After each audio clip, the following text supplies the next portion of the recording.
Bismillahirrahmanirrahim. Alhamdulillahirabbil alamin. Wassalatu wassalamu ala asyrafil anbiya'il mursalin sayyidina Muhammadin wa ala alihi wa sahbihi ajma'in. Assalamualaikum warahmatullahi taala wabarakatuh. Kepada para penonton atau permisan yang Allah Subhanahu wa taala, apa khabar semua? Dan kita kembali semula pada Tazkirah Zuhur Masjid Mujahidin. Insya-Allah pada hari ini saya berkongsi bab judul tarbiyah, jangan dia biar si cilik yang saya ambil atau petik dalam kitab Tarbiyatul Aulad fil Islam, bab panduan Rasulullah sallallahu alaihi wasallam dalam mendidik akhlak anak. Baik. Dalam kamus bahasa Arab kata tarbiyah, mungkin orang tanya apa tarbiyah Baik, saya just simplify sedikit. Dalam kamus bahasa Arab kata tarbiyah ataupun berasal dari kata rabbah ya rubbu, yang berarti memperbaiki, mengasuh, mengarahkan, melindungi dan memelihara lah. Dan ada lagi sebenarnya cuma saya pendekkan dan mengambil kesimpulan definisi tarbiyah secara bahasa dan istilah. Kata daripada Al-Nahlawi menyimpulkan ada 4 unsur. Yang pertama itu memelihara dan menjaga fitnah anak hingga baligh. Itu yang pertamalah. Yang kedua, mengembangkan seluruh potensi tersebut. Yang ketiga, mengarahkan fitrah dan seluruh potensi menuju kesempurnaan yang sesuai dengannya. Dan yang keempat, iaitu dilakukan secara bertahap-tahap. Baik. Sebelum tu saya teringatlah, saya pernah melihat cerita filem-filem lama seperti Si Tanggang, Anak yang Derhaka, dan juga filem Arwah Piramli yang mungkin para jemaah ada juga menontonnya, iaitu kisah Anakku Sazali. Cerita ini mengisahkan sedih juga seorang anak yang dimanjakan dengan apa kehendaknya boleh dapat dengan harta wang ringgit dan akhirnya menjadi orang yang rugilah dan derhaka kepada ayahnya setelah peninggalan ibunya. Baik, saya kembali semula mengajak penonton pada topik tajuk pada hari ini untuk insya-Allah selama 7 hari atau untuk 7 siri atau 7 minggu akan sentuh bab tarbiyah aulad fil Islam atau mendidik anak dalam Islam. Dalam kitab ini serta yang kitab lain dan menurut pada Imam Ghazali insya-Allah.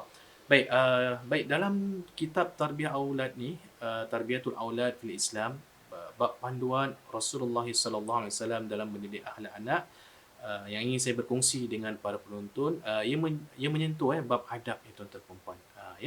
Dan kitab itu dalam hadis yang pertama di tetangga sini, qala Nabi sallallahu alaihi wasallam, ma nahala walidun waladahu afdala min adabin hasan.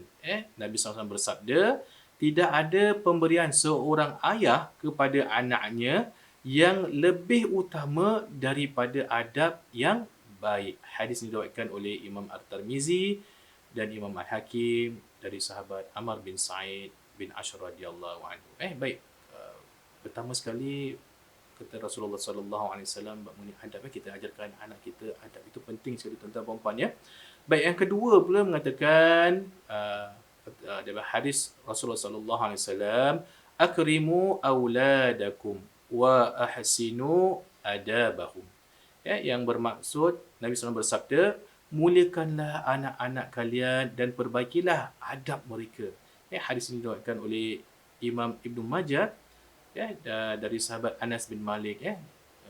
Terangkan jugalah di sini ataupun dalam bahasa Inggerisnya mungkin ada yang luar sana, from Anas bin Malik narrated that the messenger of Allah Subhanahu wa taala said, be kind to your children and perfect their manners. Itu adab. Saya cuma kongsi satu je lah dari bahasa Inggeris kerana mungkin daripada para penonton ni banyak yang mengikuti. InsyaAllah dalam bahasa Melayu mungkin agak senang. Baik, insyaAllah. Dan hadis ketiga dari Abdul Razak, Sa'id bin Mansur dan lain-lain melaporkan hadis dari Sayyidina Ali radhiyallahu anhu. Dikatakan, ajarkanlah anak-anakmu dan keluargamu kebaikan dan didiklah mereka dengan adab. Semua dalam hadis-hadis ni yang ketiga ni pun bab mengenai tentang adab. So, disuruh ajarkan anak dan keluarga bab mengenai tentang kebaikan dan didiklah mereka dengan adab. Baik, dan hadis yang keempat iaitu daripada Imam Baihaqi meriwayatkan dari Ibnu Abbas radhiyallahu anhu, Rasulullah SAW menerangkan antara kewajipan seorang bapa kepada anaknya adalah memperbaiki adabnya dan memberikan nama yang baik. Kalau kita dapat lihat kat sini banyakkan diterangkan ialah secara keluarga, ibu dan ayah dan bapa juga, dia khususkan bab mengenai tentang untuk tarbiyah anak ni dengan adab supaya menjadi, insya-Allah saya akan terangkan nanti kesimpulannya.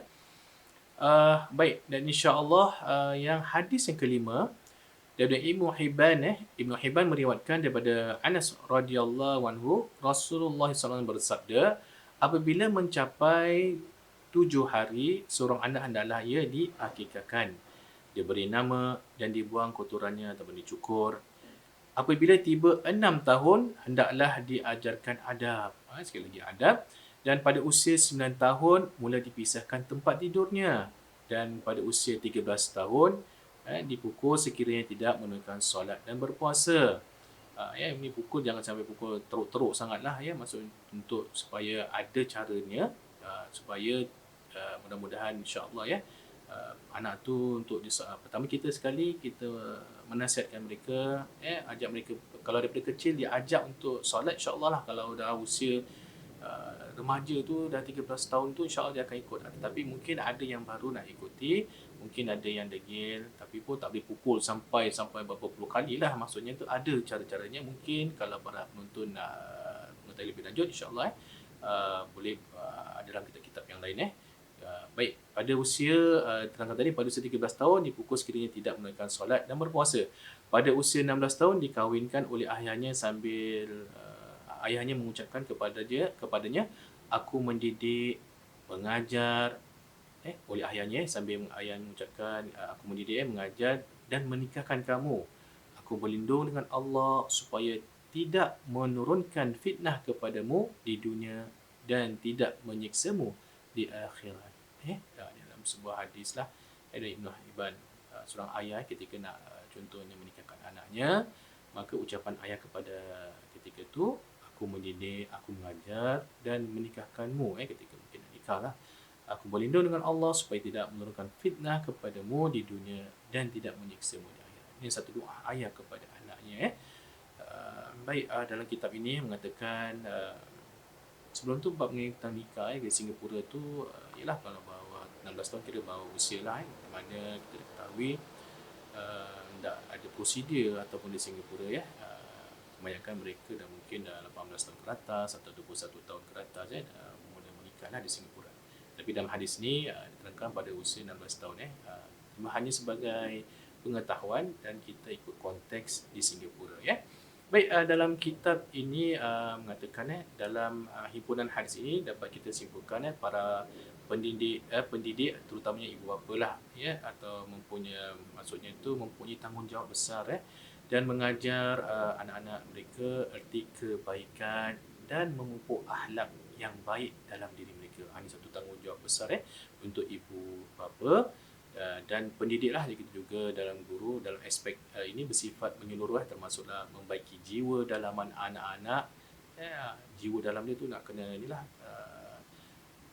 dalam tarbiyahkan mereka dengan akhlak yang baik memperbetulkan kesilapan kalau mereka silap, membersihkan diri mereka daripada kehinaan dan mengajar anak-anak supaya bergaul dengan orang lain secara baik dan sebagai pendidik atau ibu bapa bertanggungjawab mengajar anak-anak sifat benar jangan itu penting kerana nak cakap ni biar cakap benar, kedua amanah, istiqamah mengutamakan orang lain, membantu orang dalam kesedihan, menghormati orang tua contoh ajalah kalau nak kita dapat lihat orang yang anak-anak yang baik ni orang akan tanya ini anak siapa ni anak yang baik, oh anak ni si fulan contoh saja dan anak dan kita menjagalah anak tersebut menjaga penuturan, tidak menggunakan kata-kata cacian atau kesan carutan dan segala kata-kata yang menggambarkan akhlak tidak baik serta kelemahan ibu bapa mendidik anak. Kalau kita dapat lihat daripada anak tersebutlah kena mencerminkan